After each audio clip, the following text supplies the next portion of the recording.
बोलिए शंकर भगवान की जय।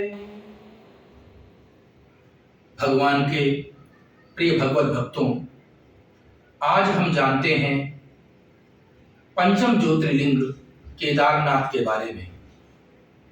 सूत जी सौनकालिक 88,000 ऋषियों से कहते हैं कि भगवान नर और नारायण ने हिमालय शिखर में उच्च तपस्या की।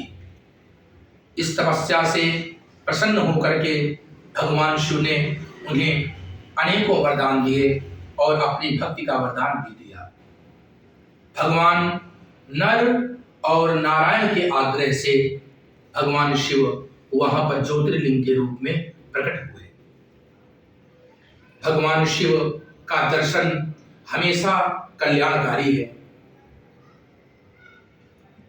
इसके अतिरिक्त महाभारत में वृत्तांत आता है कि जब पांडव युद्ध के बाद अपने आप को दोषी महसूस करने लगे कि हमने अपने परिवारजनों का, अपने गुरुओं का, अपने रिश्तेदारों का वध किया है, इससे मुक्ति का कोई उपाय हमें जानना चाहिए, ऐसा विचार करके वे पांडव ऋषि मुनियों की शरण में गए। ऋषि मुनियों ने उन्हें बताया कि इस शाप से, इस पाप से हम आपको मुक्त नहीं कर सकते। इतनी क्षमता तो भगवान शंकर में ही है। भगवान शंकर को मनाने के लिए पांचों पांडव काशी पहुंचे, परंतु काशी में भगवान शिव के उन्हें प्रत्यक्ष रूप से दर्शन नहीं हो सके। फिर वे भगवान शिव की खोज करते करते केदारनाथ पहुंचे। शास्त्रों में वर्णित है कि वहां भगवान शिव महिष रूप में विचरने लगे। पांडव जैसे ही उनको पहचान पाए, वे एक गड्ढे में जाने लगे तो पांडवों ने उनके चरण पकड़ लिए और भीम ने उनकी पूंछ पकड़ ली। आर्त भाव से जब भगवान शिव की पांडवों ने स्तुति की तो भगवान शिव ने उन्हें अपने कुल घातक पाप से मुक्त कर दिया और कहा कि अब आप लोग इस दोष से मुक्त हो जाओगे। परम प्रिय भगवत भक्तों, यह दिव्य स्थान है।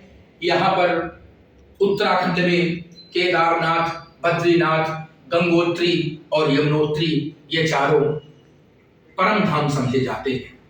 भगवान बद्रीनाथ का दर्शन करने के बाद शिव जी का दर्शन भी अत्यंत आवश्यक है। कहा भी गया है हिमालय तो केदारम, भगवान शिव हिमालय में निवास करते हैं।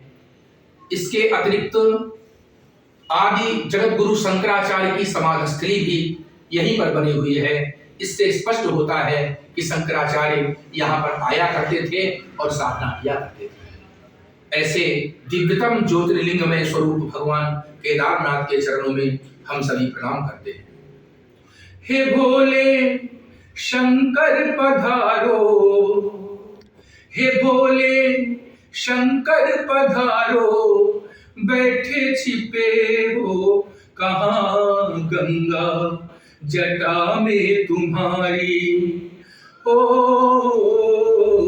गंगा जटा में तुम्हारी, बैठे छिपे हो कहाँ, हो भोले शंकर पधारो।